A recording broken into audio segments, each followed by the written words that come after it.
Mobile এবং কম্পিউটারের মধ্যে কোনো কেবল কানেকশন ছাড়াই কিভাবে আপনি সহজে ডাটা ট্রান্সফার করবেন আজকে দেখাবো এই ভিডিওতে।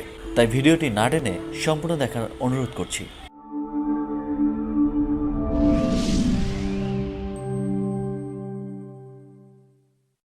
প্রথমে আপনাকে যেটা করতে হবে, আপনার ফাইল ম্যানেজার একটা অপশন রয়েছে, সেই ফাইল ম্যানেজারে ক্লিক করুন। ফাইল ম্যানেজারে ক্লিক করার পরে এইখানে যে অপশনটা দেখতে পাচ্ছেন এই অপশনে ক্লিক করুন। এই অপশনে দেখতে পারবেন আপনি এখানে remote connection, Google drive, FTP, transfer files, deep clean, favourites, private files, dark mode ইত্যাদি মোডগুলো এখানে রয়েছে। এখানে একটা কথা বলে রাখি, যারা এমআই ইউজার তাদের জন্য এই অপশনটা পেতে খুব সহজ হবে। আর যারা এমআই ইউজার না, যারা হচ্ছে অন্য কোনো ফোন ইউজ করেন, তারা দেখতে পারবেন সেন্ড ফাইলস বা ট্রান্সফার ফাইলস, যেমন এই টাইপের শেয়ার ফাইলস, স্যামসাংয়ে এই ধরনের ফাইল থেকে থাকবে। তো আপনি চাইলে এখান থেকেও এই প্রসেসিংয়ে খুব সহজভাবে এখান থেকেও ট্রান্সফার করতে পারবেন, সেটা আরেকদিন দেখাবো। তো আজকে দেখেন ফাইল ম্যানেজারে ঢুকে আপনি এখানে এফটিপি যে অপশনটি রয়েছে এফটিপিতে ক্লিক করে দিবেন। এফটিপিতে ক্লিক করে দেওয়ার পরে আপনি এখানে খেয়াল রাখবেন আপনার ওয়াইফাই কানেকশন যেন থাকে এবং আপনার যে কম্পিউটারের ডাটাগুলো নেবেন সেটাও যেন একই নেটওয়ার্কের আওতায় থাকে, অর্থাৎ দুইটা নেটওয়ার্কের সিস্টেম যেন একই থাকে। এরপরে আপনি এখান থেকে সেটিংয়ে যাবেন। সেটিংয়ে যাওয়ার পরে এখানে দেখেন আপনার সিস্টেম এফটিপি ডিফল্ট এনকোডিং, আপনি কোন এনকোডিংয়ে চাচ্ছেন, এটা আমি UTF-8 দিলাম। তারপরে এখানে আপনি চাইলে পোর্ট নাম্বার দিতে পারবেন, আপনার কত পোর্ট দিতে যাচ্ছেন। আমি 2023 দিয়ে রাখছি। সাইন ইন অ্যানিমাসলি, তারপরে set password and user name একদম নিচে। এখান থেকে আপনি চাইলেই এটা বন্ধ করে আপনি চাইলেই ইউজার নেম পাসওয়ার্ড দিয়ে এখানে কিন্তু সেট করে লগ ইন করতে পারবেন। যেমন ইউজার নেম এখানে দিলাম টেক ফর এভার, ঠিক আছে। তো এখন আমি যে কোনো একটা পাসওয়ার্ড দিয়ে দিচ্ছি। তো আমি একটা পাসওয়ার্ডও দিয়ে দিলাম, এবার এটা সেভ করে নিলাম।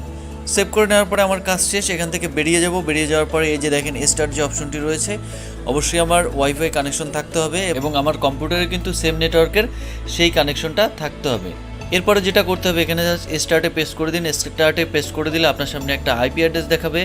আপনি কম্পিউটারের যে অ্যাড্রেস বার রয়েছে দিস পিসির, এখানে যে জাস্ট এটা টাইপ করুন এফটিপি।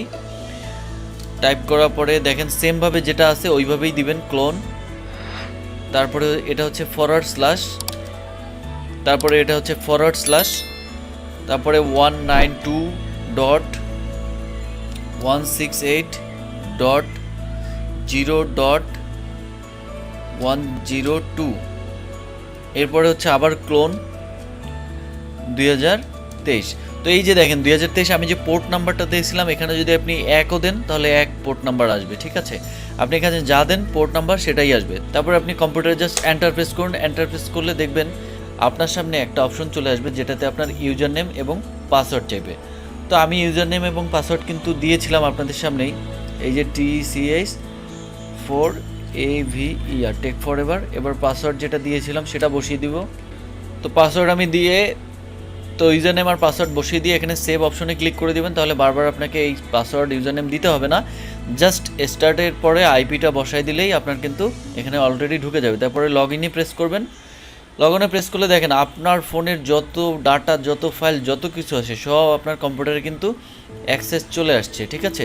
তো আমি এখানে একটা ফোল্ডার করে রেখেছিলাম ক্রিয়েটর নামে। আমি এই যে ক্রিয়েটর খুঁজে পাইছি এই ফোল্ডার থেকে। এখন দেখেন আমি এই যে ভিডিও ফুটেজটা, এটা কিন্তু জাস্ট এখান থেকে কপি দিয়ে আমি ডেস্কটপে নিচ্ছি।